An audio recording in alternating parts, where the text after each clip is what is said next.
हमारा आज का 75% यूथ या तो ड्रीम इलेवन या तो स्टॉक मार्केट या तो कुछ ना कुछ हासिल करके फ्रीलांसर इकोनॉमी इंस्टाग्राम रील बना के या पार्ट टाइम जॉब करके पैसा कमाता है। बिजनेस का मतलब इक्वल टू फंडिंग, ये एकदम गलत न्यूज़। स्टुपिडिटी है, अब वो करने से पैसा नहीं बनेगा। इन्फ्लुएंसर्स ने भी ठीक है, 2 दिन के बाद कोविड से कई इन्फ्लुएंसर्स ने पैसा बनाया, ज्ञान बेचा, सब कुछ किया। What is business? बिजनेस क्या है?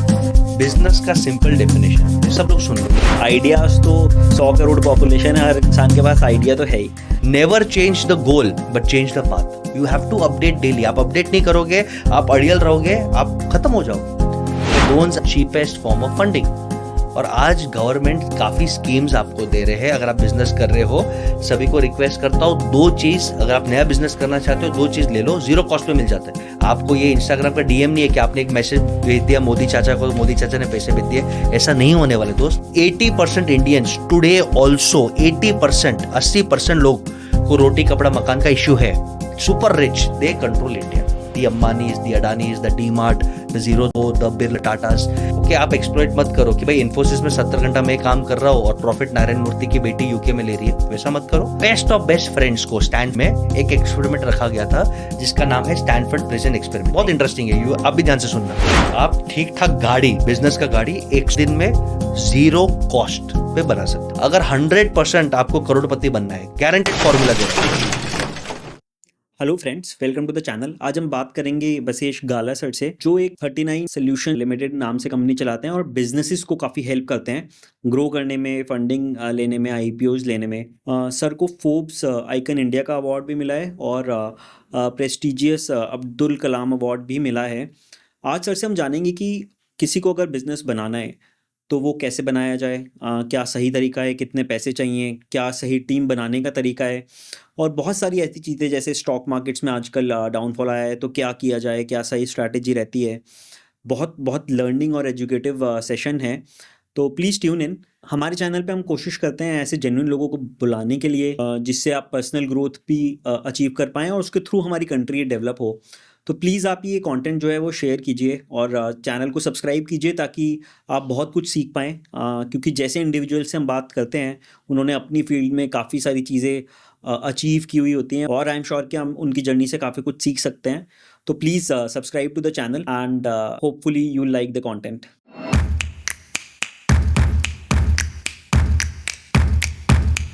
Hello sir, welcome to the channel.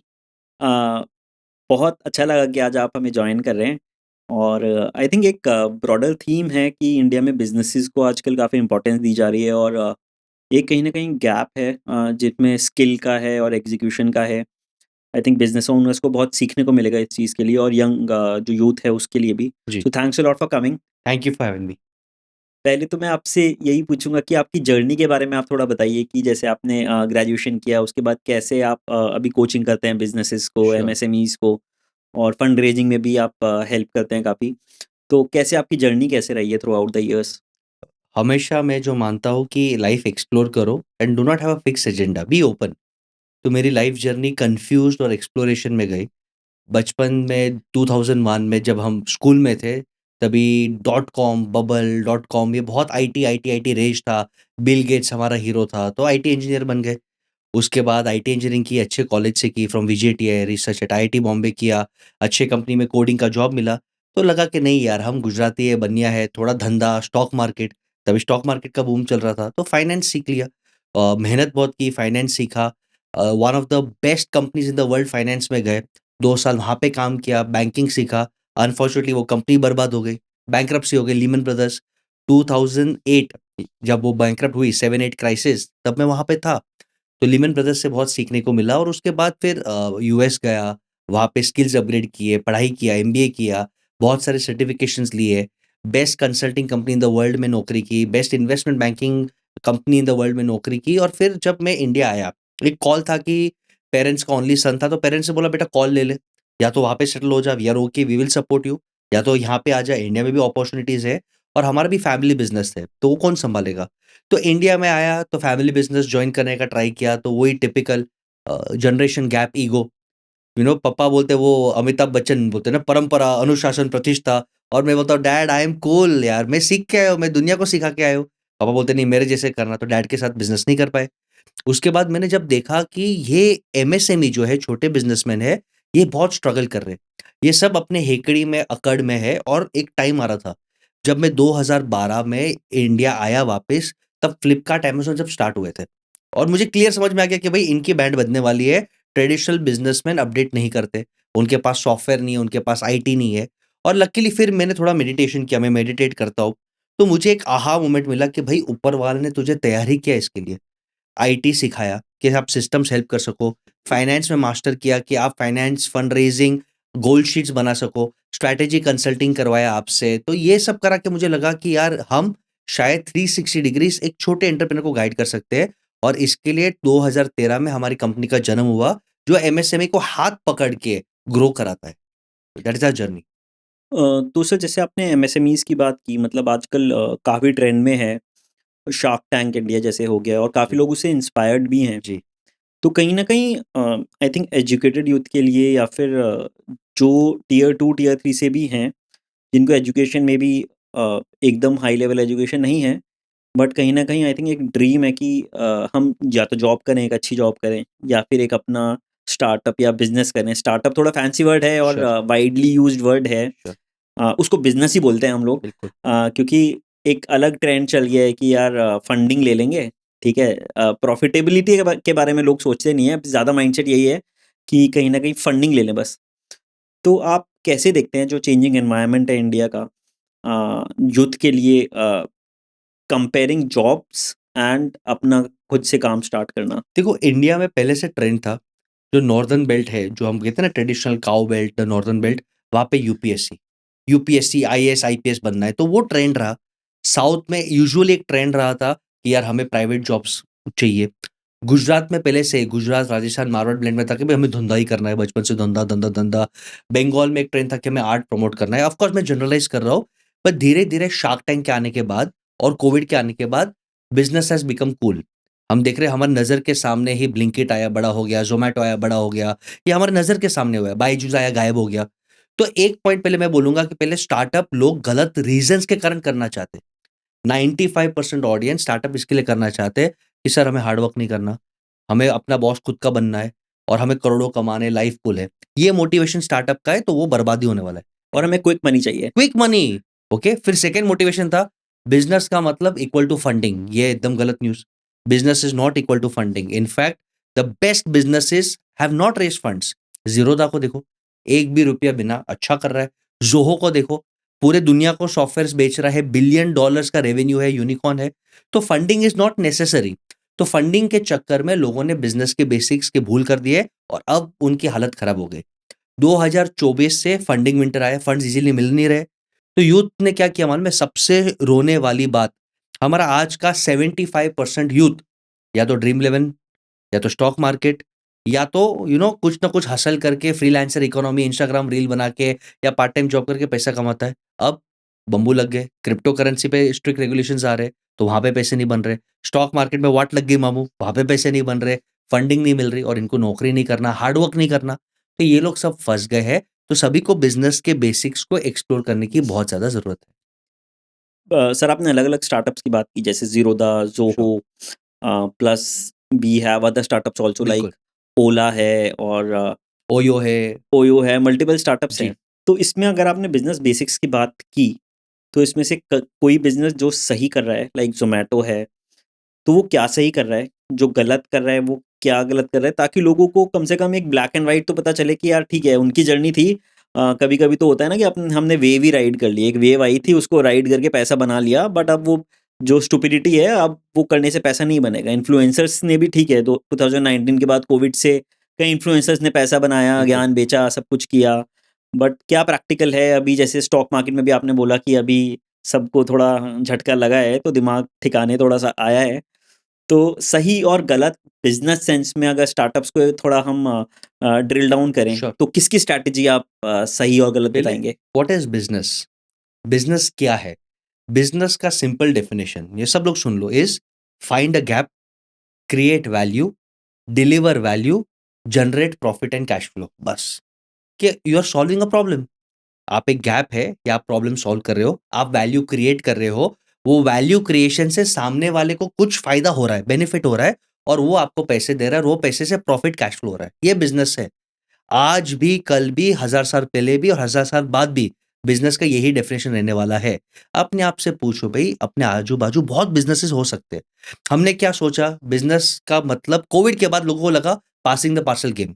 Music बज रहा है, इसकी टोपी उसके सर, इसकी टोपी उसके सर से वैल्यूएशन करो, लास्ट में एग्ज़िट हो जाएँगे, हम पैसा बना लेंगे, वो मरेगा। वो सोचता है मैं पैसा बना लूँगा, वो मरेगा। तो business is not about funding, business is about creating value. तो आप बेसिक्स देखना है तो आप अपने आप को 2 ही चीज़ पूछो, एक व्हाट एम आई डूइंग? मैं क्या प्रॉब्लम सॉल्व कर रहा हूँ? मैं क्या वैल्यू क्रिएट कर रहा हूँ? एंड सेकंड, मैं जो वैल्यू क्रिएट कर रहा हूँ, जो डिलीवर कर रहा हूँ, उससे कस्टमर को क्या फ़ायदा हो रहा है?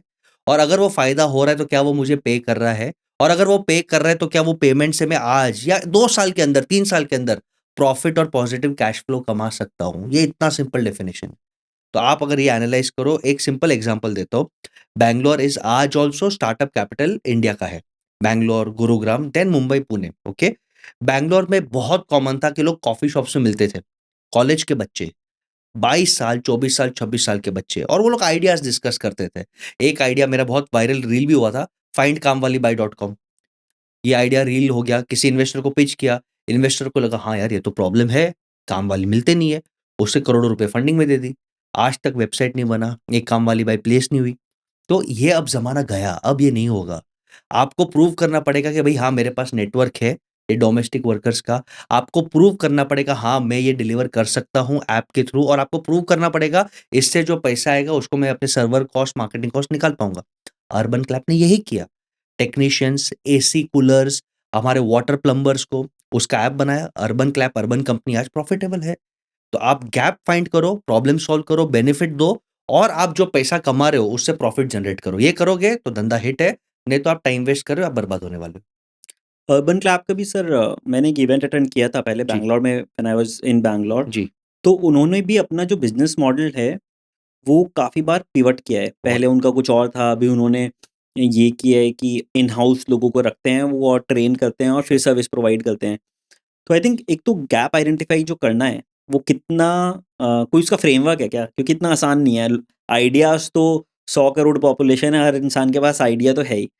तो वो जो गैप आइडेंटिफ़िकेशन का है, वो कुछ अपने आप को ज प्रूव करने के लिए कि हाँ, जो मैं सोच रहा हूँ वो सही है, कुछ ऐसा फ्रेमवर्क या कुछ मैं तरीका है? शेयर करता हूँ बट आइडिया से ज़्यादा, गैप से ज़्यादा एग्ज़ीक्यूशन कि भाई तेरे में हिम्मत है कि उसे आप सक्सेसफुली डिलीवर करो। अर्बन कंपनी, अर्बन क्लैप का एग्ज़ाम्पल लेते हैं। कोविड के पहले स्टार्ट हुआ, लोग क्या करते हैं हम इंडियंस बहुत शान हैं। हम इंडियंस बहुत शान हैं। मैंने बुक तो किया अर्बन कंपनी से कॉल करके, एसी वाला रिपेयर करने आया, बोलता है भाई तेरे को कमीशन कितना लगता है? बोलते हैं ₹100 तेरा नंबर दे डायरेक्टली मैं तेरे को बुलाता हूँ। एसी वाला सामने से बोलता है, तो भाई अर्बन क्लैप मार्केटिंग कर रहा है, बेचारा एसी वाला आ रहा है, नेक्स्ट टाइम अर्बन क्लैप का ऑर्डर ही नहीं आ रहा है, डायरेक्ट डील्स हो रहे हैं। तो भाई अर्बन क्लैप इसमें ऑलमोस्ट बैंकरप्ट हो गया। कोविड के कारण क्योंकि आपके पास कोई ऑप्शन नहीं था, लोग गाँव में थे, तो अर्बन क्लैप को एक नया चांस मिला। फिर उन्होंने ये चांस पे डांस मारा। देखो उन्होंने पिवट क्या किया, बिज़नेस मॉडल कैसे पिवट करते हैं, उन्होंने बोल दिया कि भाई तुम जितना बिज़नेस लाओगे उतना ही मैं तुमको बिज़नेस दूँगा। अगर तुम महीने का 10 ही बिज़नेस ला रहे हो तो तुम्हारा नंबर लास्ट दूँगा। तुम 100 बिज़नेस ला रहे हो तो तुमको पहले चांस दूँगा। तो अब आदमी क्या बोलता है, मैडम एक काम करो आप डायरेक्ट कॉल मत करना, अर्बन क्लैप पे बुकिंग करो क्योंकि उसको अब एश्योरेंस है कि अब रेगुलर बुकिंग आ रहा है। अब उसने रेवेन्यू मॉडल और क्या ऐड किया, समझो आपका वाटर फिल्टर है, आप केंट का लगा दो, कोई भी कंपनी का लगा दो। अब अर्बन क्लैप ने क्या किया, चाइना से थर्ड पार्टी से हमारा खुद का वाटर फिल्टर लो, हमारे खुद के स्पेयर पार्ट्स लो, वहाँ पे मार्जिन्स बढ़ा दिए। फिर उसने मॉडल कैसे अपग्रेड किया कि भई मैं इनको ऑन कॉल क्यों रखता हूँ? मेरे पास डेटा है, मुझे पता है बॉम्बे में रोज़ 100 तो एसी सर्विसिंग का रोज़ इंक्वायरी आता है। बॉम्बे में 1 करोड़ 2 करोड़ लोग ले रहे हैं, 4 एम्प्लॉइज़ को हायर कर लूँ। तो एम्प्लॉइज़ को हायर कर लूँगा तो मुझे सस्ता हो जाएगा। तो देखो मॉडल कैसे पिवट किया। फिर एक बार ये मॉडल पिवट किया तो एक्सपांड करते गए कि भाई क्यों सिर्फ़ एसी साफ़ करने के लिए, वाटर के लिए, मसाज के लिए क्यों नहीं, आयुर्वेदा थेरेपी के लिए क्यों नहीं, सलून्स के लिए क्यों नहीं? एक्सपांड करते गए, करते गए, करते गए और उनके पास आज जो डेटा है और उनके पास जो नेटवर्क है तो लोगों को पीस ऑफ माइंड चाहिए। डायरेक्ट कॉल करने का उन्होंने ये गैप उठाया कि तुमने डायरेक्ट कॉल किया, कल उठ के तेरा एसी खराब हो गया, कल उठ के तुमको कुछ कट-वट हो गया, तुमको कोई वारंटी नहीं, गारंटी नहीं, केयर नहीं, मेरे ऐप से तुम करोगे तो हम 30 डेज़ रिप्लेसमेंट वारंटी देते हैं, हम गारंटी देते हैं। तो अब इंडियन कस्टमर भी वफ़ादारी रख रहा है और देखो ये बिज़नेस मॉडल कैसा अपडेट हुआ। कहने का मतलब ये स्टोरी का, you always have to be agile, okay? Never change the goal but change the path. तो ये आपको सीखना चाहिए कि गैप ढूँढा, बट वो गैप को जब तक आप कस्टमर के प्रॉब्लम को सॉल्व नहीं कर रहे हो और बिजनेस मॉडल यानी एक सस्टेनेबल प्रॉफिटेबल मॉडल नहीं बना रहे हो, you have to update daily. आप अपडेट नहीं करोगे, आप अड़ियल रहोगे, आप खत्म हो जाओगे। तो ये अपडेशन करना बहुत इंपॉर्टेंट है और ग्राउंड लेवल पे एग्जीक्यूशन करना बहुत इंपॉर्टेंट है। एक एग्जांपल देता हूँ गैप का। आपके आसपास आज 100 करोड़ का आइडिया पड़ा है, आज हर एक के आसपास, पर हमें आइडिया नहीं लगता क्योंकि हमें लगता है यार ये बोरिंग है या हम कर नहीं पाएंगे। आपके घर में कचरा रहता है, यस। आपके घर में कबाड़ी रहता है, समझो कोई पुराना म्यूजिक प्लेयर सिस्टम है या पुराना कोई इलेक्ट्रॉनिक डिवाइस है। अब आपके पास वो टाइम नहीं, एनर्जी नहीं कि उठाओ, उसे प्रॉपर्ली रिसाइकल करो। किसी के पास टाइम और इंटरेस्ट नहीं है। ये गैप है कि नहीं है? अगर आप समझो एक व्हाट्सएप बेस्ड ग्रुप हम बना देते, एक ऐप बना देते, समझो ई स्क्रैप वाला या ई रद्दी वाला, उसको खाली ऐप पे फ़ोटो भेज दो, वो आएगा, आपसे पुराना न्यूज़पेपर लेगा, आपसे पुराना टीवी ले लेगा और आपको पैसे भी देगा घर बैठे-बैठे। और वो लेके जाके आपको वीडियो प्रूफ दिखा के वो ग्रीन तरीके से रिसाइकल हो रहा है या रीयूज़ हो रहा है। तो आपका तो प्रॉब्लम सॉल्व हो गया कि हाँ भाई, कचरा भी निकल रहा है, पैसा भी मिल रहा है और एनवायरनमेंट की सेवा भी हो रही है। एक लड़के ने, 20 साल के लड़के ने बॉम्बे में ये गैप को ढूँढा, लोकल एरिया में चालू किया, आज उसको 15 लाख रुपए का फंडिंग मिल गया है। हर महीने वो 5 लाख रुपए पॉजिटिवली कमा रहा है। ओके। 5 लाख कोई कम अमाउंट नहीं है, कम जॉब्स में शायद नहीं मिलती। हाँ। यानी कचरा कबाड़ी वाले को भी ये एक पॉजिटिव आहा मोमेंट मिल गया। और एक एग्जांपल देता हूँ, मेरा सबसे फेवरेट एग्जांपल, आपके आसपास इतने गैप्स है, आप ढूँढते नहीं हो। अभी महाकुंभ था, महाकुंभ में काफ़ी लोग पहुँच नहीं पाए, शायद एक्सपेंसिव था, टिकट्स नहीं मिल रहे थे या संजोग नहीं है। देखो हमारे इंडियन जुगाड़ू एंटरप्रेन्योर्स, एक ने बोला मैं वीडियो कॉल करता हूँ, आप लाइव दो, ₹500 ट्रांसफर करो, आपके नाम का वीडियो कॉल डुबकी मारता हूँ। आप फ़ोटो भेजो, मैं डुबकी मारता हूँ। एक जन ने, मेरे युवक ने क्या किया मालूम है? वहाँ पे रुका 15 दिन, रोज़ संगम में जाके वहाँ का त्रिवेणी संगम का गंगा जल भरा, उसको अच्छे से पैकेज किया और वहाँ से अब वो ऑनलाइन कुरियर करता है और उसने हँसते-हँसते 16 लाख रुपए कमा लिए 1 महीने में, प्रॉफिट। बिज़नेस गैप मिला, पेन पॉइंट सॉल्व और अच्छा वैल्यू है, क्योंकि वो जेन्युइन वही संगम का, वही टाइम का पानी दे रहा है, तो लोगों को आस्था है कि मैं पहुँच नहीं पाया, पर एटलीस्ट वो मैं गंगा जल से स्नान कर लूँ, मुझे लाभ मिल जाए, मैं मंदिर में रख दूँ, नॉर्थ ईस्ट में रख दूँ, मेरा फ़ायदा हो जाए। मैं और एक गैप देता हूँ, देखो गैप कितने आस-पास है। आपके घर पे आप डोसा खाते हो, आप इडली खाते हो, हम खाते हैं। वो डोसा, इडली का बैटर घर पे बनाते हैं। पहले हम घर पे बनाते थे, अब उतना टाइम, एनर्जी नहीं है, तो हम बाहर से मँगाते हैं। एक आदमी ने देखा कि बाहर से मँगाते तो लोकल साला दुकान वाला हाइजीनिक नहीं रखता, थैली में देता है। आप देखो थैली में देता था। उसने सोचा ये गैप है, इसको हाइजीनिक कर लूँ, इसको पैकेज कर दूँ। उसके जेब में ₹1 नहीं था, ₹25,000 उधारी लिया। आज उसने 1000 करोड़ का ब्रांड बना दिया, पीसी मुस्तफा साहब आईडी। यानी हर जगह गैप है, गैप इम्पोर्टेंट नहीं है। गैप के ऊपर काम करके बिज़नेस मॉडल बनाकर एग्ज़ीक्यूट आप कैसे कर रहे हो वो इम्पोर्टेंट है। और सर इसमें आई थिंक अगर हम 10-15 साल पहले जाएँ, 20 साल पहले जी। जाएँ, तो जितने भी बिज़नेसमैन से मैं मिला हूँ, हुँ, थोड़ी पहली जनरेशन के लोगों जी, से, उनका बिज़नेस मॉडल फंडिंग का तरीका ये रहता था, थोड़ा रिलेटिव से पैसा ले लिया, थोड़ा बैंक से लोन ले लिया, घर भी लोग उधार पे रख के इतना जी। रिस्क ले लेते थे। आजकल जो है लोग कोशिश करते हैं कि मार्केट से अगर फंडिंग मिल जाए, ऑल्दो स्टेक भी डाइल्यूट हो रहा है, सब कुछ हो रहा है। तो ये कहाँ डिफ़रेंस आया है और कौन-सा मॉडल आप सजेस्ट करेंगे कि किस पे एक मैं एकदम ग्रैंड लेवल के बिज़नेस की बात नहीं करूँगा कि बेसिक्स। सपोज़ मुझे अर्बन क्लैप ही बनाना है, अर्बन कंपनी बनाना है। बट मुझे एक सस्टेनेबल बिज़नेस बनाना है, प्रॉफ़िटेबल बिज़नेस बनाना है जिसमें कि ब्रेक इवन है वो टाइमली मैं अपना डिसाइड कर पाऊँ कि ठीक चलो है। यार ठीक है, मैं आज 5 लाख रुपए लगा रहा हूँ, लोन पे लेके लगा रहा हूँ, 6 महीने बाद मैं चाहता हूँ ये प्रॉफ़िटेबल हो जाए। तो उसके लिए मुझे क्या बैकग्राउंड वर्क करना चाहिए और क्या माइंडसेट चाहिए मुझे? पहले हम अंडरस्टैंड करते हैं कि पहले के ज़माने में रिलेशंस अच्छे थे, व्यवहार अच्छा था। कॉल किया तो ज़बान पे 1 टका, टका पे ब्याज मिल जाता था। महीने का 1 टका, साल का 12-15 टका, सवा टका महीने का ब्याज मिल जाता था। आजकल बिकॉज़ शार्क टैंक के स्कूल और कोविड में हमने डील्स देखा, लोगों को लगता है फंडिंग है, फंडिंग ईज़िली मिलता नहीं है। Let me burst your bubble. Okay? लोगों को लगता है कि हाँ, मैंने ढासू ऐप बनाया, ढासू वीडियो बनाया, 10 जगह भेज दूँगा, फंडिंग मिलेगा। नहीं मिलता है फंडिंग ईज़ी। फंडिंग लाने के लिए आपको प्रूव करना पड़ेगा कि मार्केट अट्रैक्टिव है, उसमें आपका कांसेप्ट हिट है और आप एग्ज़ीक्यूट करके उसमें से बड़ा बना सकते हो। आपको प्रूव करना पड़ेगा। तो जो छोटे एंटरप्रेन्योर्स हैं, समझो जिसको छोटा बिज़नेस करना है, उसको फंडिंग नहीं मिलेगा या बहुत मुश्किल से मिलेगा। ओके? तो अंडरस्टैंड कर लो। तो भई पैसे तो चाहिए, बिना पैसे का हम काम नहीं कर सकते। और इमेजिन करो कि आपके पास बैंक में सेविंग्स अकाउंट में उतने पैसे नहीं है, आपके पास क्रेडिट कार्ड नहीं, तो आप पैसे कहाँ से लाओगे? तो फर्स्ट सोर्स ऑफ फंड्स मैं हमेशा कहता हूँ are 4 Fs, friends, families, fans and fools. या तो आप फ्रेंड से ले लो कि आपका व्यवहार इतना अच्छा हो, या तो फैमिली से, मम्मी-पापा से ले लो, टीचर से ले लो। आपके अगर कोई फैन है कि यार ये लड़का बहुत होशियार था, तो टीचर दे देगी। हमारे केसेस में हुए हैं कि हमारे स्टूडेंट्स को टीचर्स, उनके स्कूल टीचर्स, प्रिंसिपल्स ने 50,000 लाख रुपया दिया हुआ है अपने पेंशन से कि लड़का होशियार है, चलो हमको उनको पैसे देना है। इंटरेस्ट फ्री लोन पे, ग्रांट पे, जो भी है। एंड फोर्थ इज़ फूल्स, यानी आपका जर्नी देख के कोई आपका आशिक बन जाए और वो पागल आपके आपके पैशन से वो खुश हो जाए। Second is of course loans. Loans are the cheapest form of funding. और आज गवर्नमेंट काफ़ी स्कीम्स आपको दे रहे हैं। अगर आप बिज़नेस कर रहे हो, सभी को रिक्वेस्ट करता हूँ 2 चीज़, अगर आप नया बिज़नेस करना चाहते हो 2 चीज़ ले लो, ज़ीरो कॉस्ट पे मिल जाता है। एक है स्टार्टअप इंडिया सर्टिफिकेट। आप जाइए वेबसाइट पे अप्लाई करिए, फटाफट मिल जाता है। सेकंड 10 मिनट में मिल जाता है एमएसएमई उद्योग आधार नंबर, एमएसएमई सर्टिफिकेट। ये 2 सर्टिफिकेट ले लो तो पीएम मुद्रा स्कीम में आप अप्लाई कर लो। 10 लाख रुपए का लोन बिना कोलैटरल का मिल जाता है आपको। 10 lakh rupees is a good amount to good start amount. Sir. अच्छा, अगर आप कुछ मैन्युफैक्चरिंग करना चाहते हो, मोदी गवर्नमेंट मैन्युफैक्चरर्स को बूस्ट करना चाहता है कि भई हम सर्विसेज़ कंट्री है।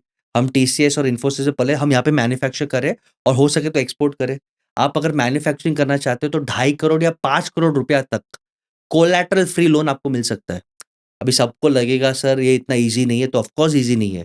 आपको ये इंस्टाग्राम का डीएम नहीं है कि आपने एक मैसेज भेज दिया मोदी चाचा को, तो मोदी चाचा ने पैसे भेज दिए। ऐसा नहीं होने वाला है दोस्त। You will have to apply, follow up, but मिलता है। हमारे काफ़ी मेंटीज़ को, स्टूडेंट्स को 1 करोड़ 50 लाख मिला है। तो फंड्स की कमी नहीं है।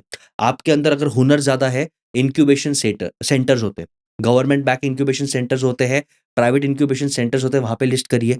1 करोड़ का फंड मिलता है, 1 करोड़ का फंड। और उसके साथ-साथ बैठने का जगह, लीगल, लॉयर्स मिलते हैं, सीए मिलता है, मार्केटिंग मिलता है, सब मिलता है। तो पैसे की कमी है ही नहीं। इट इज़ ओनली कि आप मोबाइल के रील की दुनिया से बाहर निकल कर आप लाइव लोगों को मिलो, आप चप्पल घिसो, तो आपको कुछ आइडिया मिलेगा। सर एक मेरा इस प्लीज़, चीज़ पे और क्वेश्चन है और एक टेक भी है बोलो कि ना। अ, इंडियन जो लोग हैं, हुँ, जैसे आपने बोला इंस्टाग्राम की दुनिया से बाहर निकलो और अपने जो ख़याली पुलाव है उनसे बाहर निकलो।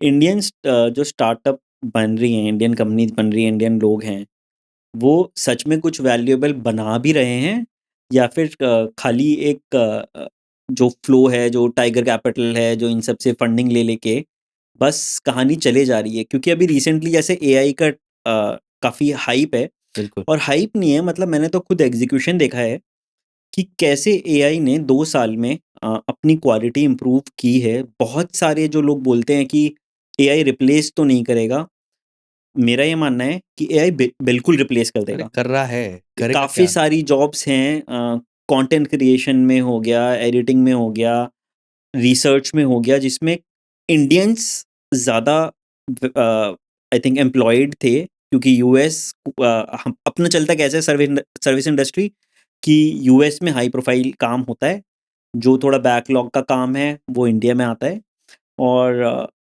Let it be better, but fact तो यही है कि जो बचा-कुचा काम है वो इंडिया में होता है। डेटा क्रंचिंग का हो गया, सॉफ्टवेयर डेवलपमेंट का भी हो गया। अब हर चीज़ को उन्होंने एआई से रिप्लेस कर दिया है। इनफैक्ट जितना लेबर इंटेंसिव काम था, चाहे वो आपकी गाड़ी चलाना है, सब कुछ है, वो कहीं न कहीं जाकर वो हट जाएगी। उनको लेबर की ज़रूरत नहीं पड़ेगी। जो हेड काउंट का जो हम बेनिफिट बात करते हैं अपना कि डिविडेंड है, वो कहीं न कहीं नहीं रिक्वायर्ड होगी। तो इस एज में जो हमारे बिज़नेसेस हो रहे हैं, वो वैल्यू क्रिएट कर रहे हैं क्या? अभी ट्रम्प ने रिसेंटली एक स्टेटमेंट दिया कि इंडियंस हमें हमें नहीं चाहिए बाहर के लोग, ठीक है? Let Indians go and clean their dirty country, हमें नहीं चाहिए। तो जो अपनी कंट्री क्लीन करने की बात कर रहे हैं, मतलब अपनी प्रॉब्लम सॉल्व करने की बात है, ऐसा लोग काम कर भी रहे हैं। आप जैसे काफ़ी बिज़नेस के साथ काम करते हैं, तो वैल्यू ऐड कर रहे हैं सर वो इंडिया के लिए। अंडरस्टैंड करिए, बहुत सारे लोग, एआई तो दूर-दूर तक है, अभी तक टेक तक भी नहीं आए। और एआई और टेक 80-90% काम खा जाएगा और खाना भी चाहिए। That is rule of life. अब मैं आपको छोटा-सा एग्ज़ाम्पल देता हूँ कि एआई का पावर क्या है। भई आज का हमारा यूथ एल्विश यादव को फ़ॉलो करता है। I am his fan by the way. तो भाई सिस्टम मैं भी फ़ॉलो करता हूँ सिस्टम, ठीक है? तो उनको लगता है मुनव्वर फ़ारूकी है, एल्विश यादव है, हमें इनके जैसा कूल बनना है। वो ये देखते नहीं कि भई उन्होंने कितना घिसा है, कितना मेहनत किया, कितने स्ट्रगल किए, कितने फेलियर्स हैं, और एक एल्विश यादव के पीछे हज़ार फेलियर स्टोरीज़ वो दिखता नहीं है। तो उनको बस दिन भर इंस्टाग्राम पे टाइम पास करना है, हार्ड वर्क नहीं करना। आप बोलते हैं कि सर इंडिया में एक 140-150 करोड़ लोग हैं, ओके? और एम्प्लॉयमेंट का इश्यू है। आप प्लेसमेंट करो 3 जॉब्स का, इंटरव्यू के लिए लोग नहीं आते। बोलते कॉल करेंगे, कल आएँगे, परसों आएँगे, यानी इंडियंस में 90% लोगों में भूख नहीं है।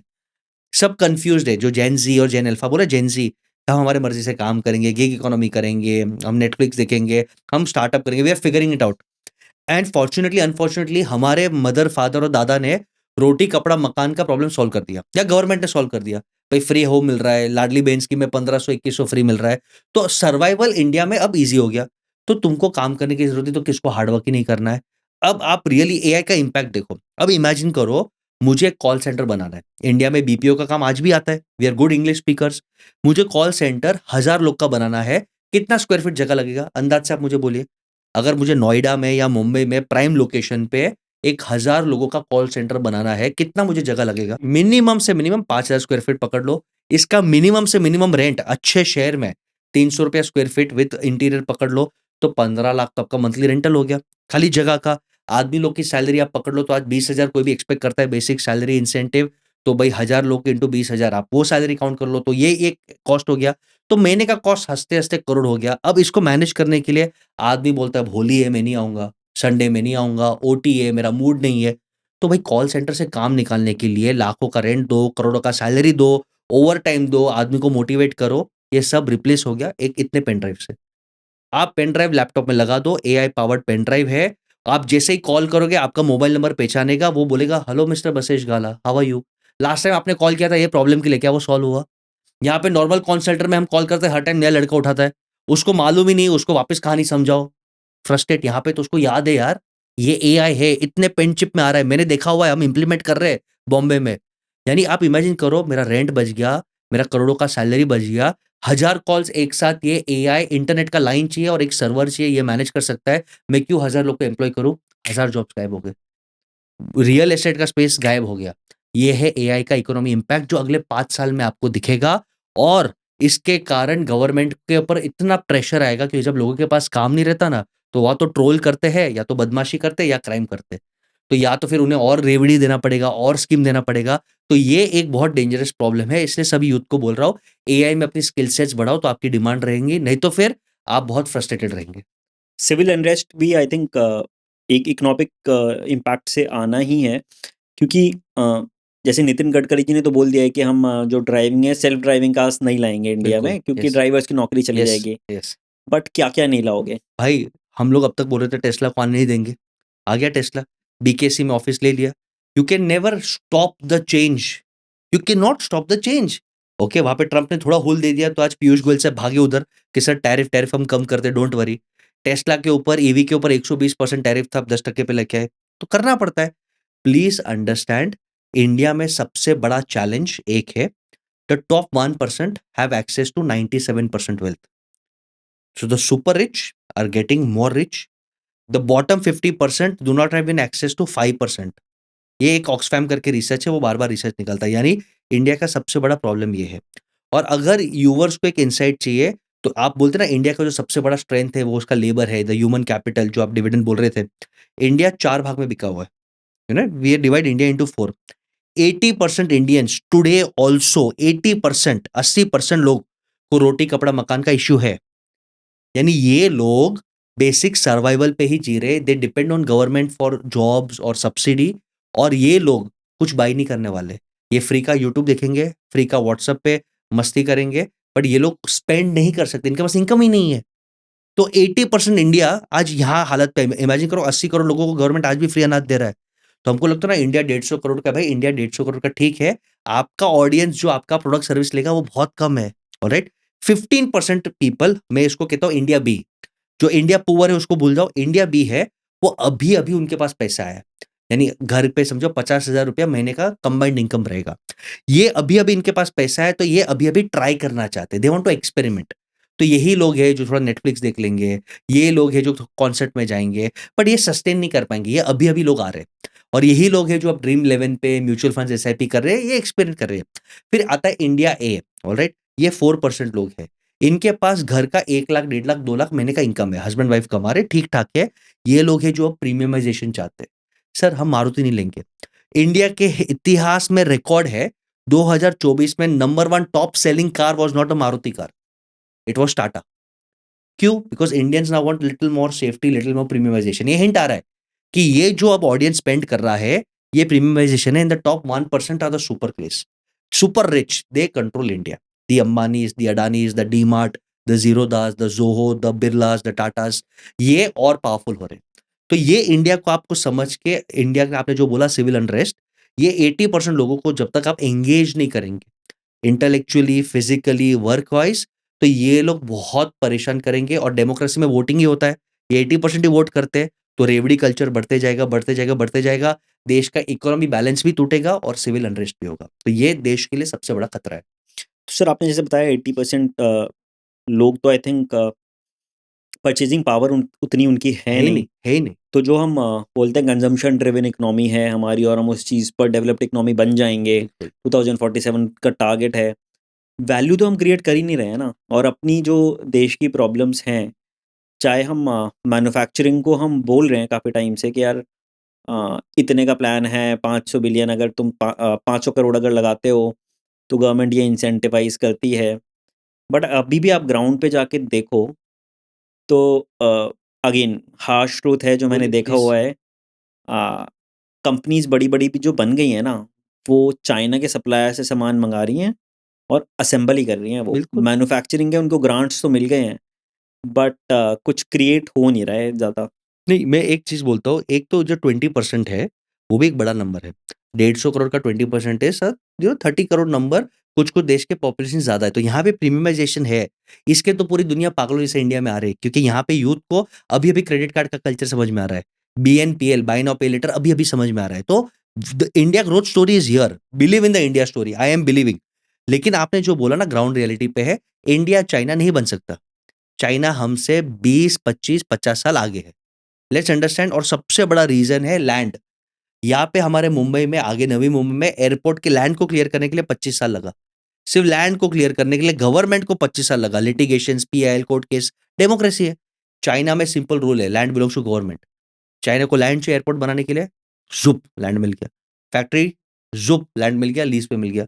तो चाइना में क्योंकि वहां पे दादागिरी है, इनडायरेक्ट तानाशाही है, आपके लॉज रेगुलेशन गवर्नमेंट जो चाहता है फटाफट इंप्लीमेंट कर सकता है। इंडिया में बिकॉज डेमोक्रेसी है और इतने सारे कॉन्फ्लिक्टिंग इंटरेस्ट है, तो यहाँ पे इंप्लीमेंट करना बहुत मुश्किल है, लेबर लॉस आता है। तो India cannot be China. But एक गुड न्यूज बोलता हूँ, पूरी दुनिया ने कोविड में अपने कान पकड़ लिए। सेमीकंडक्टर चिप का आज भी क्राइसिस है, तो सब बोलते हैं कि हम आज भी चाइना से मंगाएंगे। एप्पल देखो कितना बड़ा कंपनी है, लेकिन एप्पल क्या बोलता है, आईफोन चाइना ही बनाएगा, लेकिन वी वांट टू डाइवर्सिफाई। तो चाइना भले 90% बनाए, बाकी का 10% कौन बनाएगा?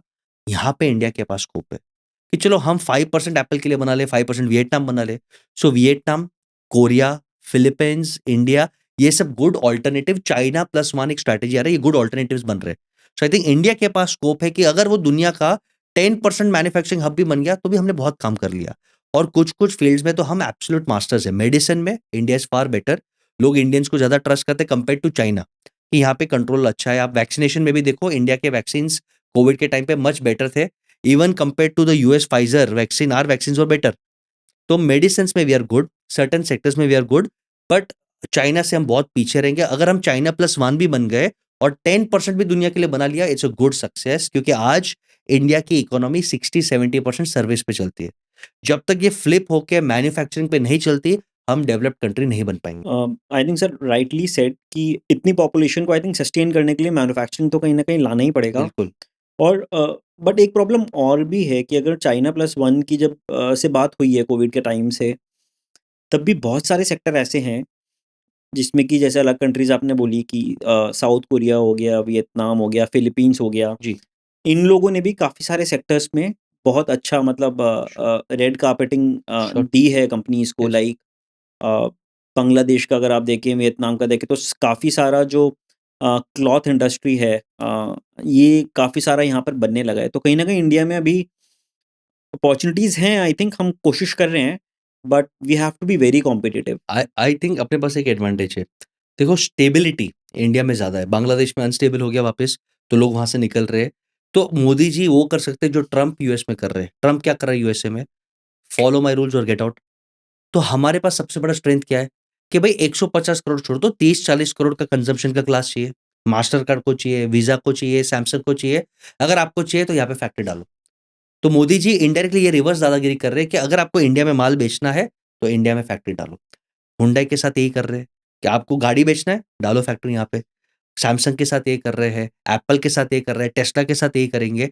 तो हमारे पास जो हमारा स्ट्रेंथ है उसके बेसिस पे हमको दादागिरी करना चाहिए, और हम इंडियंस एक्सपर्ट है। एक बेस्ट एग्जांपल दूं आपको, क्रिकेट में हम नंबर 1 है।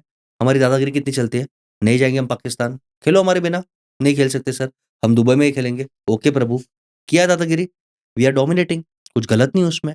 तो हम हमारे 40 करोड़ के एक्सेस को ये बेसिस पे दादागिरी दे सकते हैं कि आप दइए, आप आइए यहाँ पे, हम टैरिफ्स कम कर देंगे, ठीक है, आप यहाँ पे प्लांट खोलिए, असेंबलिंग खोले, यहाँ पे जॉब्स क्रिएट करिए। तो मुझे लगता है ये एडवांटेज वियतनाम के पास नहीं है, कोरिया के पास नहीं है, ये हमारे पास है। हैविंग सेड दैट, एक रेड अलर्ट देना चाहता हूँ, we Indians are becoming very lazy compare to. मैं वियतनाम जाता हूँ स्टडी टूर्स पे, बिजनेस टूर्स पे, people there are so hard working, और यहाँ पे हमको सैटरडे संडे ऑफ, दिवाली छुट्टी ऑफ, वर्क लाइफ बैलेंस सब मेंटेन करो, बट जब तक हम हार्ड वर्क नहीं करेंगे हम ग्रो नहीं कर पाएंगे। अब इस पे आपके दिमाग में क्वेश्चन आएगा, sir what about Narayana Murthy, what about L and T chairman, Naik साहब जो बोलते हैं 90 घंटा काम करो। तो मेरा मानना है, मैं इसका आंसर ही दे देता हूँ, कि आप एक ऐसा प्लेटफॉर्म बनाओ कि जिसको काम करना है वो करे, बट उसको बेनिफिट्स भी उतना ही मिले। ओके, आप एक्सप्लॉइट मत करो कि भाई इन्फोसिस में 70 घंटा मैं काम कर रहा हूँ और प्रॉफिट नारायण मूर्ति की बेटी यूके में ले रही है, वैसा मत करो। बट कंफर्ट जोन में भी रहोगे तो ग्रोथ नहीं होगा। So India needs a lot of hard work, and our system needs to be such कि जो हार्ड वर्क कर रहा है उसको ज्यादा बोनसेस, प्रॉफिट शेयर मिले। तो मुझे लगता है इंडिया का फ्यूचर ब्राइट है। इंसेंटिवाइजेशन आई थिंक आप बात कर रहे हैं, तो ये कहाँ से आना चाहिए? ये प्राइवेट कंपनी से आना चाहिए या गवर्नमेंट पॉलिसी से आना चाहिए कि भाई you should be paid, like US में होता है कि आवर्ली वेजेस होते हैं, बिल्कुल। So that I think incentivise people. I think government should have zero role in business. Government का एक ही काम होना चाहिए, पॉलिसी करो, लोगों का ध्यान रखो, ऑडिट करो और चुपचाप निकल जाओ। Make life simple. जितना आप रेगुलेशंस कम रखोगे, लाइसेंसेस कम रखोगे, टैक्सेस कम रखोगे, आपका काम है इंश्योर करो कि भाई हमारी जनता को अच्छा पानी मिले, अच्छी हवा मिले, अच्छा हेल्थ केयर मिले, अच्छा एजुकेशन मिले, और कोई ज्यादा अन्याय ना हो। बाकी गवर्नमेंट को निकल जाना चाहिए। डोंट डू लाइक हम बोलते हैं ना, minimum governance maximum policy making, वही करो, ट्रस्ट द पीपल। और हम ये मॉडल को रिवॉर्ड करें। हम इंडियंस भी स्मार्ट है, जो कंपनी ज्यादा परफॉर्मेंस को रिवॉर्ड देता है, जैसे सूरत में एक कंपनी, आपने नाम सुना रहेगा, एक बहुत ही फेमस आदमी है सवजी भाई ढोलकिया। दिवाली में वो आदमी को मारुति गाड़ी देता है, पेरेंट्स को तीर्थ यात्रा भेजता है। तो आपको लगता है उसको एम्प्लॉयमेंट में कभी दिक्कत आएगा? नहीं। वो एक जॉब पोस्टिंग करेगा, 50 लोग लाइन में खड़े हो जाएंगे। तो पॉलिसी यहाँ पे इंडिया में है, Indians will work where there is better growth, better bonuses given. तो ऑटोमेटिक ये माहौल ऐसा हो जाएगा। जस्ट टू शेयर, हमारी कंपनी में एक पॉलिसी है, बिजनेस कोचेस ने क्या किया मालूम है, यूथ को ब्रेन वॉश किया है इंस्टाग्राम पे, कि नौकरी मत करना, बिजनेस करना, पान का थैला लगा देना, कुछ भी करना, नौकरी मत करना।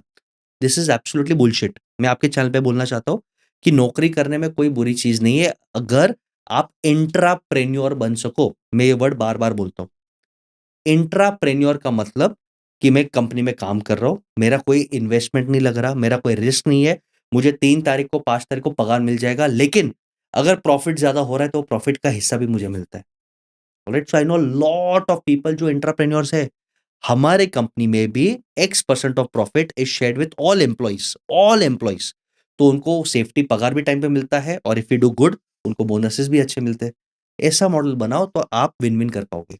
बट सर आपने बोला कि कुछ फैमिलीज हो गई या कुछ बिग शार्क्स हो गए जो कि कंट्रोल करते हैं इकोनॉमी को, मेजॉरिटी ऑफ रिसोर्सेज को भी कंट्रोल करते हैं। तो आई थिंक कहीं ना कहीं इस चीज़ को इम्प्लीमेंट करना भी तो बड़ा मुश्किल है, क्योंकि अगर ओलिगार्की आती है कहीं ना कहीं और परफेक्ट मार्केट कंपटीशन नहीं रहता है, तो इस चीज़ को इम्प्लीमेंट करना कि तुम सबके साथ बोनस शेयर कर रहे हो, बड़ा मुश्किल है। नहीं, बहुत सिंपल है। गवर्नमेंट को एक ही रूल इंप्लीमेंट करना चाहिए, और वो रूल है नो मोनोपोली, एंटी ट्रस्ट। कि भाई हर सेक्टर में 7 प्लेयर्स तो मिनिमम चाहिए, ये साइंस है। आप देखो आज मोबाइल डेटा में सिर्फ 3 ही प्लेयर्स है, उसमें से एक तो गवर्नमेंट के सपोर्ट से जिंदा है, वोडाफोन आइडिया। सिर्फ एयरटेल और जियो है, वो कल उठ के टैरिफ डबल कर दे, आप क्या करोगे?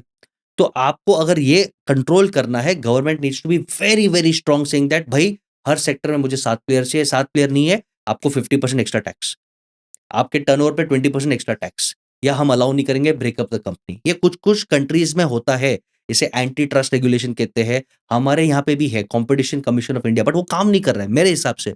आप देखो आज हमारा टाइम पास ओटीटी पे हो रहा है, आप नेटफ्लिक्स देखते हो, अमेजन प्राइम देखते हो, एक बहुत बड़ा जाइंट है जियो, डिज्नी हॉटस्टार, एक आ गए, कल उठ के वो डोमिनेट करेंगे, आपके पास चॉइस ही नहीं है। आप देखो आपके जीवन में हर लाइफ में अंबानी अडानी आपको डोमिनेट करेंगे, आपके पास चॉइस ही नहीं है। आप क्या करोगे? आपको डेटा चाहिए, अंबानी साहब जियो प्लीज़ दे दो। ओके, आपको एंटरटेनमेंट चाहिए, जियो हॉटस्टार दे दो। आपको कपड़े चाहिए तो शीन से ही लो। यानी हर फील्ड में वो टॉप 5 में आ रहे हैं, तो ये बहुत डेंजरस साइन है। गवर्नमेंट को एक ही रूल करना चाहिए, आप टॉप बनो, मेरे को कोई तकलीफ नहीं है। I want 7 players, if they are not 7 players I will tax you more. इतना पॉलिसी कर दो, देखो सब प्रॉब्लम निकल जाए। सर इसका थोड़ा-सा पॉजिटिव साइड भी है क्या? क्योंकि जब जियो आया, जब जियो लॉन्च हुआ, उनकी 4G सर्विसेज़ आई, तो उसने पूरा गेम चेंज कर दिया। बिल्कुल, पूरे जो टियर 2, टियर 3 सिटीज़ में लोगों के पास जैसे एक्सेस आया और एक एनेबलमेंट हुआ उससे कि लोगों को दुनिया दिखाई दी कि क्या हो रहा है। नेट ने जैसे उनका पूरा एक होराइज़न खोल के रख दिया और लर्निंग में भी जो लोग हैं जब जिसको नेटफ्लिक्स देखना है वो नेटफ्लिक्स देख ही रहा है। बट अपॉर्च्युनिटीज़ भी आई हैं। तो बिल्कुल। जैसे बिग प्लेयर्स हैं अगर वो कंट्री के रोड मैप के साथ अगर चल रहे हैं, तो उसमें भी क्या मोनोपोली गलत है? There is no road map for monopolies. मैं एक एग्ज़ाम्पल देता हूँ। मैंने खाना रखा, स्वादिष्ट खाना, एंट्री फी रखा, भरपेट खाना खाओ और एग्ज़िट पे ताला मार दिया कि बाथरूम यूज़ करना है ₹500 दो और निकलना है ₹2000 दो। तो भाई ऑफ कोर्स जियो ने बहुत अच्छा काम किया, डेटा रेवोल्यूशन उसने किया, बट उसके पास डेटा भी आया, डेटा एनालिटिक्स भी किया और आज वो जो चाहे वो प्राइस चार्ज कर सकता है, वी हैव नो से। तो वो गलत है। तो इनोवेशन आप करो, उसके लिए सैल्यूट है, बट प्लीज़ एंश्योर कि मोनोपोलिस्टिक बिहेवियर नहीं होता है। मैं आपको एक सिंपल एग्ज़ाम्पल देता हूँ, ये एक रिसर्च है, वेयर एब्सोल्यूट पावर करप्ट्स। कितना भी अच्छा इंसान हो, अगर उसको एब्सोल्यूट पावर मिल गया, वो करप्ट होना ही होना है, भले वो संत महात्मा क्यों ना हो। बहुत कम लोग हैं जो पावर में करप्ट नहीं होते। बेस्ट ऑफ बेस्ट फ्रेंड्स को स्टैनफोर्ड में एक एक्सपेरिमेंट रखा गया था, जिसका नाम है स्टैनफोर्ड प्रिजन एक्सपेरिमेंट। आपने सुना ये? नहीं सुना? बहुत नहीं। इंटरेस्टिंग है, आप भी ध्यान से सुनना। इमेजिन करो 10-20 लोग एक दूसरे को जानते और अच्छे दोस्त थे। हमने स्टैनफोर्ड के अंदर नीचे प्रिजन टेम्पररी बनाया और रैंडमली 10 जन को प्रिजनर्स बनाया और 10 जन को गार्ड बनाया। अब हम दोस्त थे, तो हम इमेजिन करेंगे हँसी मज़ाक में होगा और रूल रेगुलेशन, कोई रूल रेगुलेशन नहीं। एक ही रूल रेगुलेशन है कि प्रिजनर्स को डिसिप्लिन में रखो, guard please monitor, no rule regulation. ये एक्सपेरिमेंट चलने वाला था 45 डेज़ के लिए। 12वाँ 13वाँ दिन में ये एक्सपेरिमेंट बंद कर दिया, 2 जन परमानेंटली पागल हो गए, 1 जन ने सुसाइड अटेम्प्ट कर लिया। बेस्ट फ्रेंड्स, मालूम है क्यों? क्योंकि जो गार्ड थे, जिनके पास रूल रेगुलेशन नहीं था, वो इतने स्ट्रिक्ट थे कि वो लोगों को कपड़े उतार के मारते थे, खाना नहीं देते थे, उनको बोलते थे मेरे तरफ देखा मारो, यानी उन्होंने इतना डोमिनेट किया। और अगर आप यूएस से पढ़ेंगे the Stanford research, the prison research experiment, इसका बार-बार एक ही निष्कर्ष आता है, एक ही कंक्लूजन आता है कि whenever you have absolute power, you become corrupt और आप मनमानी करते ही हो। इसके लिए चेक्स एंड बैलेंसेस होना बहुत ज़रूरी है और इसके लिए मैं हमेशा बोलता हूँ, देश में आज एक ही पार्टी स्ट्रॉन्ग है। I love personally love Modi साहब, बट मुझे लगता है देश में स्ट्रॉन्ग अपोज़िशन होना ज़रूरी है, चेक एंड बैलेंसेस होना चाहिए। देश में जियो ही क्यों, स्ट्रॉन्ग अपोजिशन होना चाहिए। हमारे कंपनी में सिर्फ मेरा ही क्यों चले, 2-3 और लीडर्स हो, स्ट्रॉन्ग अपोजिशन होना ही चाहिए। स्ट्रॉन्ग अपोजिशन नहीं होगा, मनमानी होगा, देश के लिए बुरा है। सर बहुत थॉट प्रोवोकिंग है। आई थिंक ये चीज़ इम्पोर्टेंट है हुँ, जैसे डायरेक्शन जा रही है। यस, ऐसे केस में जहाँ पर जो आपने करंट सिचुएशन बोला है, मोनोपोली भी है, बड़े प्लेयर्स भी हैं और एक एस्पायरिंग यूथ भी है, तो उस यूथ को क्या करना चाहिए अगर स्किल लेवल पर हम बात करें? कि जैसे यूएस में है अगर देखा जाए तो बड़े प्लेयर्स रहते हैं बट लोगों ने ग्राउंड लेवल से भी ग्रो किया है। टेक यस, कंपनी जितनी आई यस, हैं, कितने सारे लोगों ने अपनी यूनिकॉर्न्स बनाई हैं, 1000 करोड़ की कंपनियाँ बनाई हैं। इंडिया में ऑल्दो एग्ज़ाम्पल्स हैं, रीसेंट एग्ज़ाम्पल्स है। बट एक जो यूथ है, एजुकेटेड यूथ है वो ट्राई कर रहा है, हासिल कर रहा है, उसको क्या स्किल्स आजकल डेवलप करने चाहिए? एआई की हमने बात की श्योर। जैसे एक चीज़, कि वो सस्टेन कर पाए और इंडिया के लिए कुछ बड़ी कंपनी में भी बना पाए in the near future. Let's understand 80% of billionaires made are first generation, यानी हर एक के पास चांस है। बट बिलियनियर्स यूएस में ज़्यादा बनते हैं, वहाँ पे प्लेटफ़ॉर्म ऐसा है। इंडिया में भी बन सकते हैं, but what are the some things that you should do? आप देखो ओयो, बहुत छोटे शेयर से एक बहुत छोटा साधारण लड़का आया, बड़ा किया। आप देखो ज़ोमैटो, तो बहुत एग्ज़ाम्पल्स है। आप देखो ज़ोहो, यानी सिटी में ही नहीं है, वो तो चेन्नई से दूर कोई गाँव में लुंगी में बैठा हुआ आज भी श्रीधर वेम्बू साहब है। तो बहुत छोटे-छोटे चीज़ आपको करना है। सबसे पहला है अपने आप की स्किल, अपने आप की डिस्कवरी करो और इसके लिए मैं हमेशा कहता हूँ कि स्पिरिचुअल पावर इज़ नीडेड। वही इंसान बड़ा कर पाएगा जो अपने आप से खुश है। बंधे से धंधा बनता है, बंधा सही है, यहाँ पे पीस है, यहाँ पे कॉन्फिडेंस है क्या? अच्छा जिगर है, क्या मेरे वाइब्रेशन से टीम वर्क हो सकता है? Do people love working with me? If I am an idiot if I am an arrogant boss, people will not enjoy. So पहले अपने आप पे काम करो, अपनी पर्सनैलिटी पे काम करो। Second, skills. स्किल्स का बहुत बड़ा गैप है। कितनी शर्म की बात है कि इंडिया में लोग 4 साल इंजीनियरिंग में टाइम, मनी, एनर्जी वेस्ट करते हैं। उसके बाद जब टीसीएस उन्हें एम्प्लॉय करता है, टीसीएस बोलता है भाई 1 साल रुको, मैं तुमको वापस ट्रेन करता हूँ। टीसीएस के लिए भी टाइम, मनी, एनर्जी वेस्ट है। और उसके बाद फिर उनको एक्चुअल रियल लाइफ काम देते हैं। यानी this is a sorry sad state of affairs. सब कुछ लाइफ में चेंज हुआ। आप आपके घर में 50 साल पहले या 40 साल पहले कम्युनिकेशन कैसे होता था? अगर मेरे को मुंबई में आपको दिल्ली से आपसे बातचीत करना था, 50 साल पहले हम कैसे बात करते थे? पोस्ट कार्ड या टेलीग्राम से, फिर लैंडलाइन से, आज मोबाइल से। यानी अपडेशन आया है। हमको ट्रैवल करना था तो 50 साल पहले हम घोड़ा-गाड़ी, बैलगाड़ी से, फिर गाड़ी से, आज फ्लाइट से आ रहे हैं, ट्रेन से आ रहे हैं। लेकिन एजुकेशन सिस्टम 50 साल पहले भी वही था, आज भी वही है, तो चेंज नहीं हुआ है। तो स्किल्स पे काम करो भाई, स्किल्स पे काम करो। और बेस्ट तरीका स्किल पे काम करने का है, डू प्रैक्टिकल जॉब्स। इंटर्नशिप पे जाओ, पैसे को मारो गोली 1-2 साल, रियल लाइफ जॉब्स पे काम करो, अच्छे लोगों को मिलो, तो आप अपनी पर्सनैलिटी बना पाएँगे। एंड लास्ट, थर्ड सबसे important, your network is your net worth. आप जिन लोगों को जानते हो, जिन लोगों के आप संगत में रहते हो, वो आप ग्रो करते हो। श्री कृष्ण हमेशा कहते हैं, मैंने सुना है ऐसे, यानी पढ़ा है, ऐसा लोगों को कहते हुए सुना है कि श्री कृष्ण साहब ऐसे कहते हैं, भगवान कहते हैं कि आप जिन 5 व्यक्ति के साथ टाइम स्पेंड करते हो, आप उनके जैसा बन जाते हो। और ये बार-बार रिसर्च भी होता है कि the people व्हॉम you spend time with, you become like them. तो अगर आपके ग्रुप में सब वेले बैठे हैं, टाइम पास कर रहे हैं, चिल करते हैं, चलो दारू पीते हैं, सिगरेट पीते हैं, आप ऐसे बन जाओगे। बट अगर आपके ग्रुप में बोलते हैं, चलो स्टॉक मार्केट स्टडी करते हैं, चलो कुछ क्रिप्टो स्टडी करते हैं, अरे चलो कुछ एआई पे कोर्स करते हैं, अरे चलो कुछ किधर स्टडी बशेश भाई का फाइनेंस का कोर्स ले लेते हैं, अरे चलो ये पॉडकास्ट सुनते हैं, वो ग्रुप में रहोगे तो आपका ग्रोथ हो जाएगा।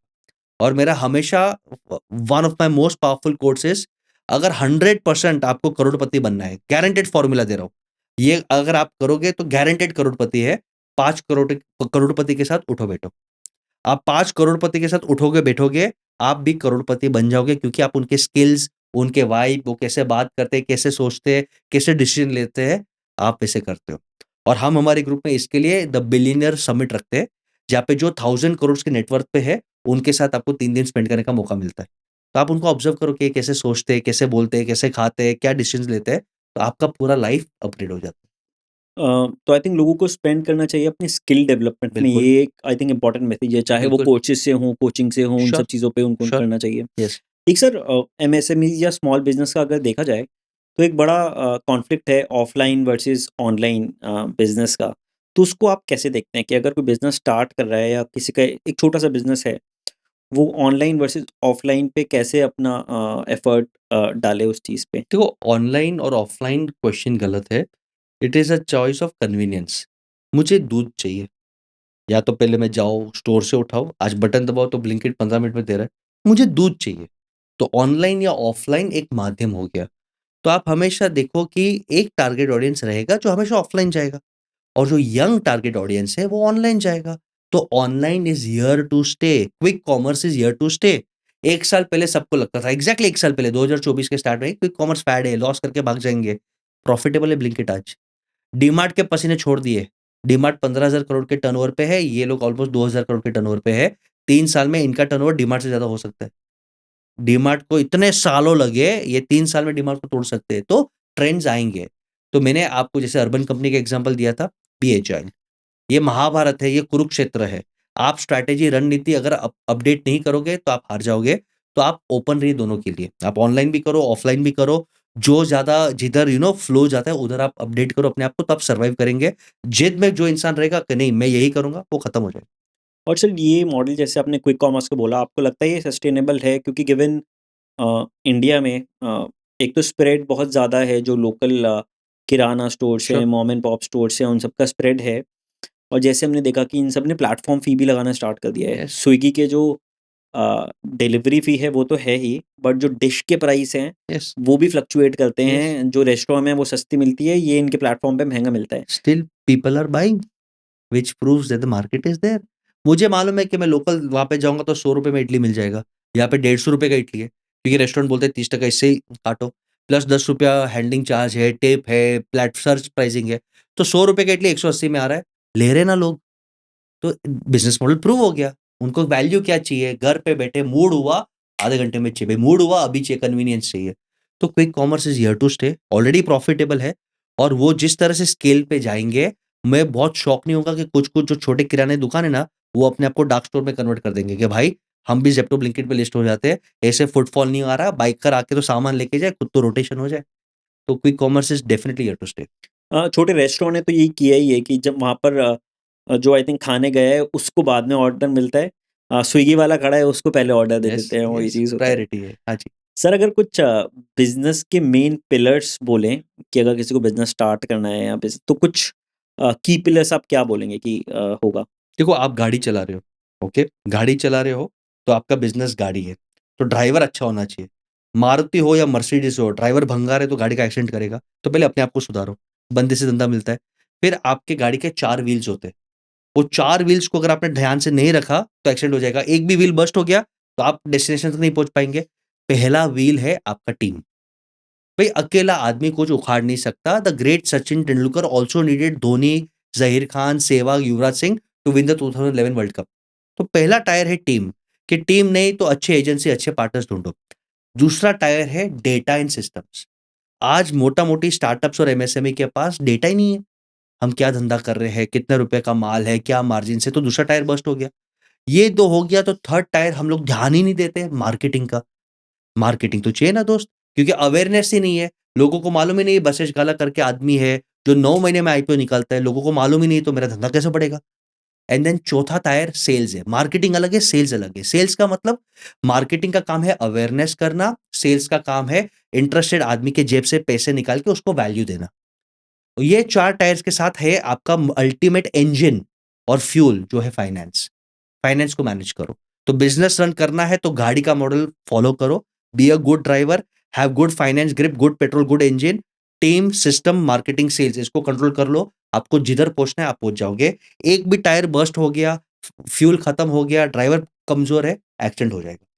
इन सबको सर बिल्ड करने के लिए जैसे आपने टीम बोली of very capable people sure. और सिस्टम और ये सब चीज़ें, कितना पैसा चाहिए? कितना रनवे मनी आपको चाहिए? क्योंकि ये चीज़ अगर कोई स्टार्ट कर रहा है और टीम बनाना, ठीक लोगों को ढूँढना प्लस सेल्स के लोग फिर भी मिल जाएँ, proper marketing, proper strategy, proper agency, कितना इसमें टाइम लग जाता है? और अगर ठीक तरीके से कोई करना चाहे इसको तो क्या अप्रोच फ़ॉलो करे? आप ठीक-ठाक गाड़ी, बिज़नेस का गाड़ी 180 दिन में ज़ीरो कॉस्ट पे बना सकते हो। कैसे? Let's understand.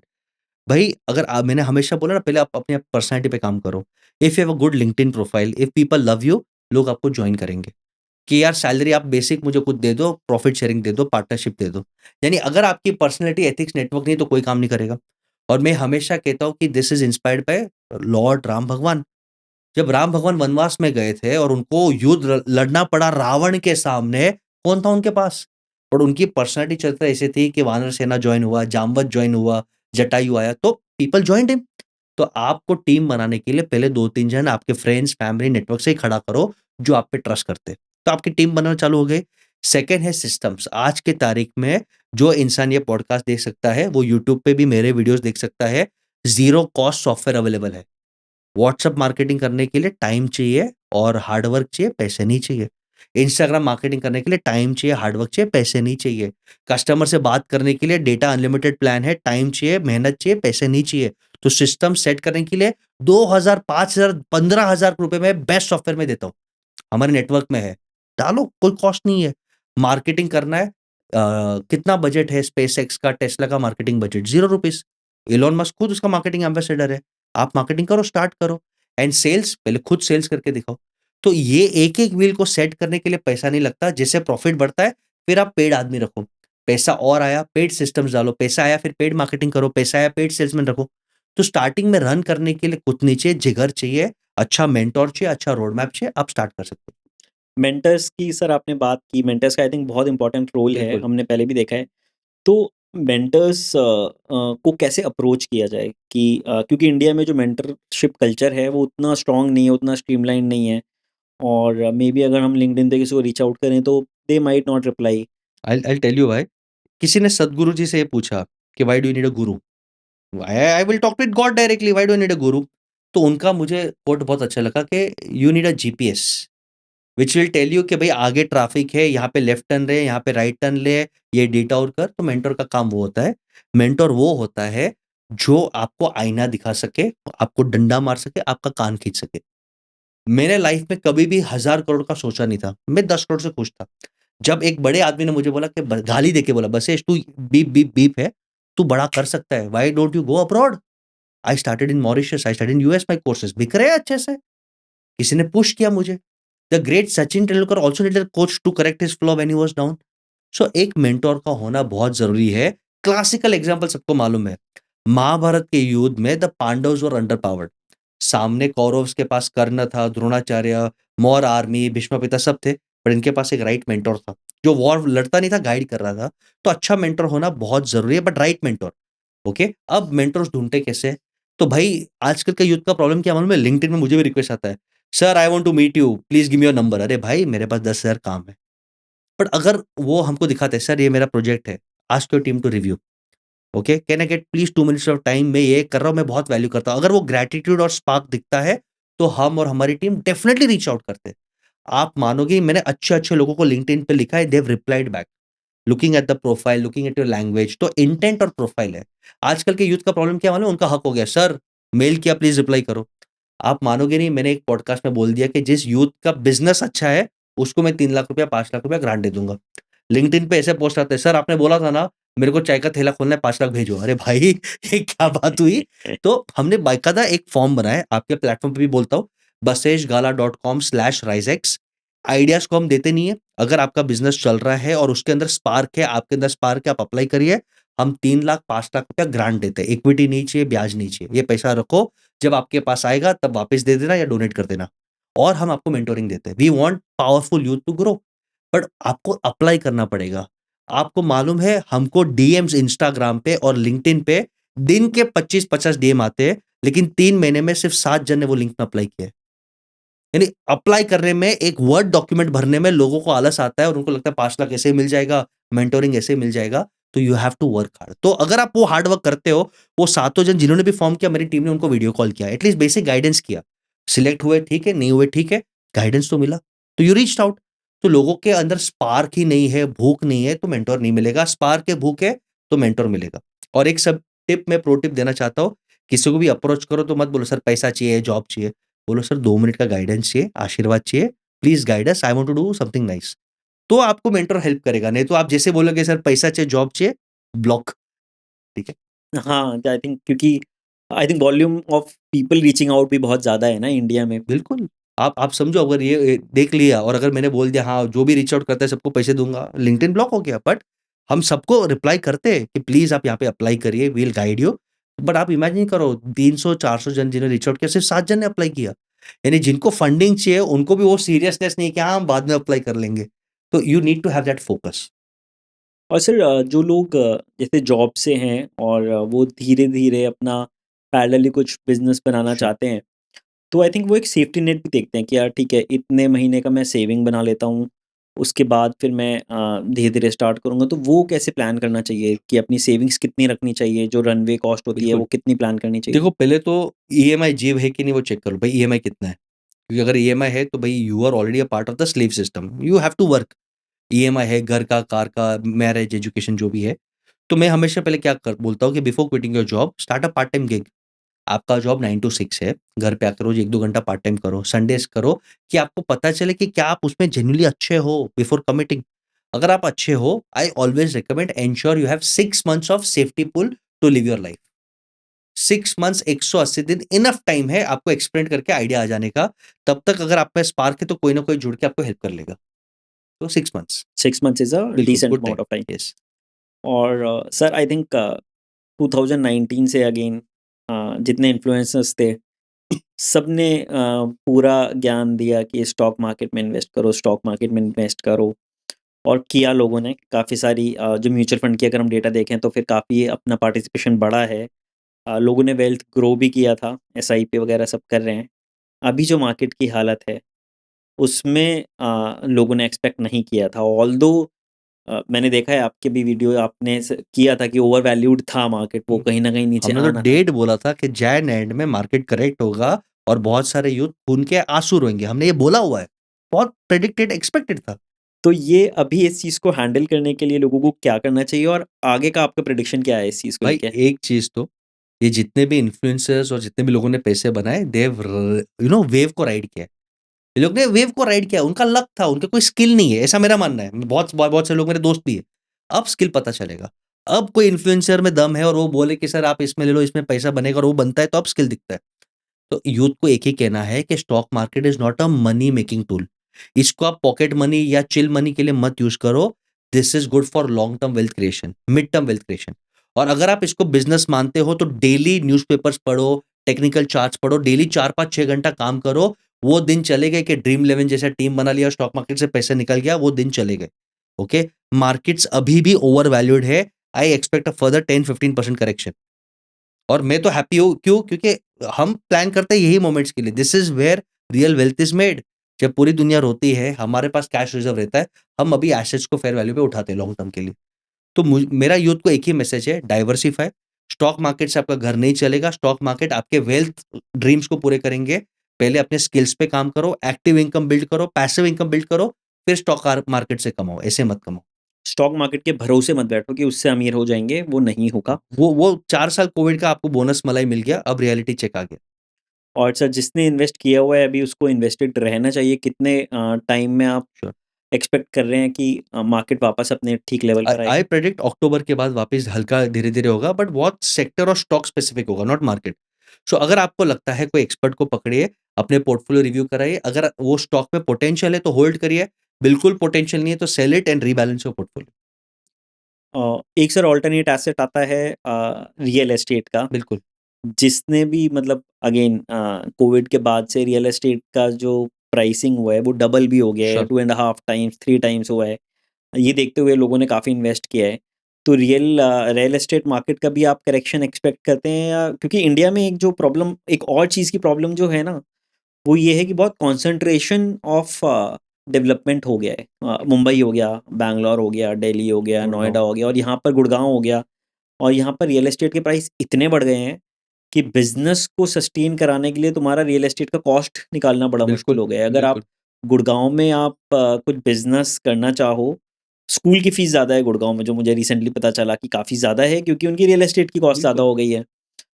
तो रियल एस्टेट मार्केट को आप कैसे देखते हैं और रियल एस्टेट इन्वेस्टमेंट को आप कैसे देखते हैं? देखो, नोट्स गवर्नमेंट जितना चाहे उतना छाप सके। क्रिप्टो करेंसी भले बिटकॉइन लिमिटेड है, बट आप नया डॉज कॉइन लेके आओ, आप इथेरियम लेके आओ, आप फलाना-ढिमका लेके आओ, लैंड उतना ही है। लैंड को आप नया छाप नहीं सकते। आप थोड़ा पानी-वानी के ऊपर रिक्लेम कर सकते हो, बट लैंड उतना ही है और पॉपुलेशन बढ़ रहा है। भारत का पॉपुलेशन 150 के आसपास है, कल 170 होगा, व्हाटएवर होगा। तो लैंड की कीमत रहेगी। I think sometimes it is over price. मैं जहाँ पे रहता हूँ, 1.5 लाख रुपया स्क्वायर फीट, इट इज़ पागलपन है भाई, बट जो है वो है। तो मुझे लगता है कि land is always a good buy in your portfolio, होना चाहिए। अगर आप मुंबई, दिल्ली में नहीं ले सकते, टियर 2 में लो, but own a piece of land, क्योंकि लैंड फाइनाइट है। और फाइनाइट चीज़ें की वैल्यू हमेशा इन द लॉन्ग रन बढ़ेगी, कभी भी घटेगी नहीं। टेम्परेरी करेक्शन आएगा, बट मुझे नहीं लगता है कि ये जो 1 लाख 2 लाख वाला है वो 50,000 पे आएगा। वो रहेगा, it is here to stay. और सर सेम कॉन्सेप्ट फ्लैट्स में भी अप्लाई होता है या फिर आप खाली लैंड की बात कर रहे हैं? मैं लैंड की बात कर रहा हूँ। फ्लैट्स मेरे हिसाब से डिप्रिशिएटिंग वैल्यू है। रेसिडेंस लेना मूर्खता है। एक घर खुद का हो गया, then do not invest in residence, ये मेरा मानना है। इनफैक्ट बहुत फिन इन्फ्लुएंसर्स कहते हैं कि आप रेंट पे रहो, वो उनकी फिलॉसफी है। मेरा मानना है कि एक घर खुद का होना चाहिए, कि आप कोविड टाइम आ गया, कुछ भी आ गया, तो आपको ना रेंट ना ईएमआई कुछ भरना पड़े, एक घर खुद का होना चाहिए, उतना बिल्ड करो। और बट जैसे बड़े-बड़े स्टार्स बिल्ड करते हैं, उनकी फिलॉसफी अलग है।